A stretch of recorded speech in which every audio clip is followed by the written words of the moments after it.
Hello students, I am Manoj sir from learning point.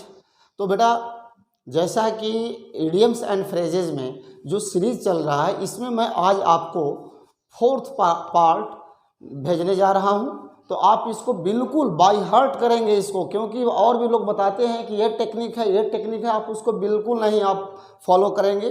आपको याद करना ही पड़ेगा, आपको लर्न करना ही पड़ेगा। और बहुत ही ज़्यादा इम्पॉर्टेंट ये पार्ट्स होते हैं ग्रामर के, इडियम्स एंड फ्रेजेस। तो चलिए, इसी शुभकामना के साथ मैं आपको बताने जा रहा हूँ। पहला क्वेश्चन है part and parcel. Part and parcel means Hindi में इसका मीनिंग होता है आवश्यक अंग, आवश्यक अंग। लेकिन इसका इंग्लिश टू इंग्लिश क्या कहेंगे? An essential part. Okay, next question है pros and cons. Pros and cons का मतलब होता है आगे पीछे, यानी दोनों पहलू। दोनों पहलू इसको हिंदी में कहेंगे, लेकिन इसका इंग्लिश टू इंग्लिश मीनिंग होगा arguments for and against. Next question है पेटीकोट गवर्नमेंट। पेटीकोट गवर्नमेंट का हिंदी अर्थ होता है स्त्रियों का शासन।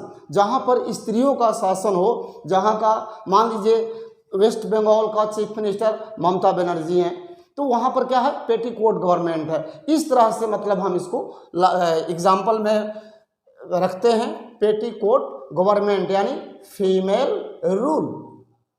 नेक्स्ट क्वेश्चन है pocket and insult. Pocket and insult का हिंदी में मीनिंग होता है अपमान सहन करना, लेकिन इसका इंग्लिश टू इंग्लिश मीनिंग होता है to bear an insult. Pommy days. Pommy days का मतलब होता है खुशहाली का दिन। पॉमी डेज का मतलब होता है खुशहाली का दिन।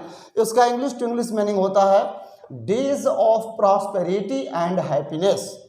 नेक्स्ट है पे हीड टू। पे हीड टू मीन्स होता है ध्यान देना।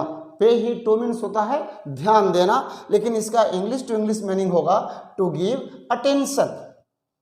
नेक्स्ट है red letter day. Red letter day means होता है महत्वपूर्ण दिन, अति महत्वपूर्ण दिन, लेकिन इसका इंग्लिश टू इंग्लिश मीनिंग होगा an important day. Next rank and file. Rank and file means साधारण लोग, ऑर्डिनरी पीपल, और या आप ये भी कह सकते हैं कॉमन पीपल, लेकिन इसका इंग्लिश टू इंग्लिश मीनिंग होता है common people. Scot free. Scot free means होता है बिना दंड दिए हुए।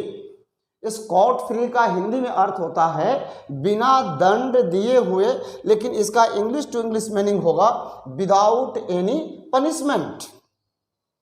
नेक्स्ट क्वेश्चन है spick and span. Spick and span का हिंदी में अर्थ होता है साफ सुथरा, साफ सुथरा, लेकिन इसका इंग्लिश टू इंग्लिश मीनिंग होता है neat and clean. Next question है snake in the grass. Snake in the grass means आस्तीन का सांप, यानी छुपा दुश्मन, जिसको आप कहते हैं ना छुपा दुश्मन, आस्तीन का सांप। स्नैक इन द ग्रास, इसको इंग्लिश टू इंग्लिश बोलेंगे a hidden enemy. Screw loose.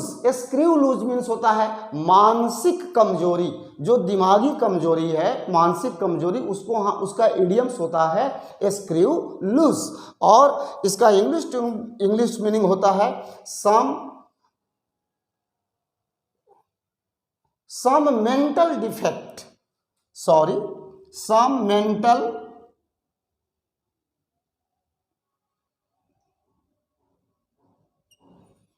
Letter छूट गए थे, some mental defect। ओके, अब देखिए next question safe and sound. Safe and sound का शाब्दिक अर्थ होता है हिंदी में सुरक्षित। सेफ एंड साउंड मीन्स सुरक्षित, लेकिन इसका इंग्लिश टू इंग्लिश मीनिंग होता है सेफ। शॉर्टकट। शॉर्टकट मीन्स होता है सरल मार्ग, आसान रास्ता, जिसको हम इंग्लिश टू इंग्लिश कहेंगे an easy way. And next question है summer friends. Summer friends means होता है चापलूस मित्र। चापलूस मित्र का मतलब ये होता है कि खुशहाली में तो आपके साथ होगा, लेकिन मुसीबत आने पर साथ छोड़ देता है। ऐसे फ्रेंड्स को हम कहते हैं समर फ्रेंड्स, और इसका इंग्लिश टू इंग्लिश मीनिंग होता है फ्रेंड्स ऑफ हैप्पी डेज। अब नेक्स्ट क्वेश्चन देखिए, लिखा है time and again. Time and again का हिंदी में अर्थ होता है बार बार, बार बार, और इसको इंग्लिश टू इंग्लिश क्या बोलेंगे? Again and again. Next question है tooth and nail. Tooth and nail का हिंदी होता है बड़ी भयंकरता से, बहुत फोर्सली, माने वेरी फोर्सली, वेरी फायरसली, मतलब किसी को आपने लड़ाई, अभी फिलहाल एग्जाम्पल ये है कि अभी आपने देखा होगा कि यूक्रेन और रसिया के बीच में अचानक रसिया ने यूक्रेन पर अटैक कर दिया, और वो भी किस तरह से किया? टूथ एंड नेल, इसी को बोलते हैं अचानक, मतलब जोरों से, भयंकरता से, इसी सेंस में कहा जाता है टूथ एंड नेल। नेक्स्ट है talk big. Talk big means होता है सेखी बघारना, यानी अपनी बातों को बढ़ा चढ़ा के बोलना, बड़ी बड़ी बातें बोलना, ओके, इसी को बोलते हैं सेखी बघारना, और इसका इंग्लिश टू इंग्लिश मीनिंग होता है to boast. Next to and fro. To and fro का हिंदी में मीनिंग होता है इधर उधर, यहाँ वहाँ, इसको इंग्लिश टू इंग्लिश क्या बोलेंगे? Here and there. Next question है turncoat. Turncoat means होता है दल बदलू। टर्न कोट मीन्स होता है, हिंदी में इसको बोलते हैं दल बदलू। अभी आप इलेक्शन देखिए चल रहा है, आप देखे होंगे कि जो नेता आज इस पार्टी में है, चुनाव आते ही किसी और पार्टी में चला गया, किसी और पार्टी का लीडर किसी और पार्टी में चला गया। तो इस तरह के जो पार्टी हमेशा बदलते रहते हैं, ऐसे लीडर्स को या ऐसे लोगों को हम टर्न कोट कहते हैं, जिसको हिंदी में दल बदलू कहते हैं। और इसका इंग्लिश टू इंग्लिश मीनिंग होता है अपॉर्चुनिस्ट, अवसरवादी भी आप कह सकते हैं। Next ups and downs. Ups and downs का हिंदी मीनिंग होता है उतार चढ़ाव, ओके, और इसको इंग्लिश टू इंग्लिश बोलेंगे rise and fall. Next question है wild goose chess. Wild goose chess का मतलब ये होता है निसफल प्रयास, यानी किसी भी चीज को आप प्रयास करते हैं लेकिन उसमें सफलता नहीं मिली आपको, that is called wild goose chase, और इसको इंग्लिश टू इंग्लिश कहेंगे a fruitless attempt. Next question है व्हाइट एलिफेंट। बहुत वेरी वेरी इंपॉर्टेंट, ये कई कॉम्पिटिटिव एग्जाम में आ चुका है। व्हाइट एलिफेंट का मतलब ये होता है कि बहुत अधिक खर्चीला, उसमें खर्च बहुत है, जिस चीज़ को आप लिए हैं उसमें खर्चा बहुत है लेकिन उसका कोई खास महत्व नहीं है। उसी तरह से एक गरीब फैमिली के लिए कार खरीदने में तो बहुत उसमें पैसा लगाएगा, बहुत खर्च करेगा, लेकिन लेने के बाद में वो कहीं उसको जब यूज नहीं कर सकता है, इसी को कहते हैं व्हाइट एलिफेंट, अधिक खर्चीला लेकिन उसका कोई महत्व नहीं है। इसी तरह के आइडियम्स को बोला जाता है व्हाइट एलिफेंट, और इसको इंग्लिश टू इंग्लिश क्या बोलेंगे? Very expensive but a pauper. Next win laurels. Win laurels means होता है सम्मान प्राप्त करना, आदर प्राप्त करना, इज्जत प्राप्त करना, और इसको इंग्लिश टू इंग्लिश कहते हैं to gain honour. Next question है weal and woe. Weal and woe को हम बोलते हैं सुख दुख।